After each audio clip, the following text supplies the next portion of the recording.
Euzubillahimineşşeytanirracim. Bismillahirrahmanirrahim. Siyer sınavına katılım gerek Türkiye bazında gerek ilimiz Şanlıurfa'da hedeflediğimiz düzeyde olmasa da elhamdülillah iyidir.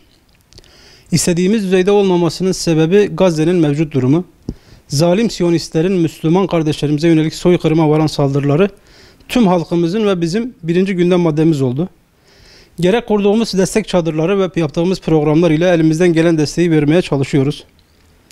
Bundan dolayı siyer yarışmamız ikinci planda kaldı biraz. Siyer sınavına katılım elhamdülillah var. Bugün itibariyle Şanlıurfa ilimizde kayıt sayısı 10.000 civarında. Türkiye genelinde Şanlıurfa olarak kayıt noktasında 3. sıradayız. Kayıt noktasında önümüzde olan Diyarbakır ve İstanbul illeriyle aramızda tatlı bir rekabet söz konusu. Hayırda yarışıyoruz inşallah. Kayıt heyecanı tüm Türkiye'de ve ilimizde devam ediyor. İnşallah bu sayı gittikçe artacaktır. Siyer sınavının önemi hakkında ilk yıllardan beri sloganımız kaybedeni olmayan siyer yarışması. Evet, bu yarışmanın kaybedeni yok. Çünkü amacımız Resulullah Efendimizin sallallahu aleyhi ve sellem örnek ve güzel ahlakını anlatan siyer kitaplarının katılımcılar tarafından okunmasını sağlamak.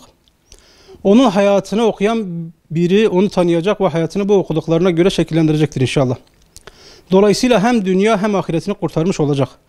Efendimizin güzel ahlakına sahip bireylerin sayısı arttıkça toplum da kazanmış olacak. Rabbim onu okumayı ve güzel ahlakını yaşayanlardan eylesin inşallah.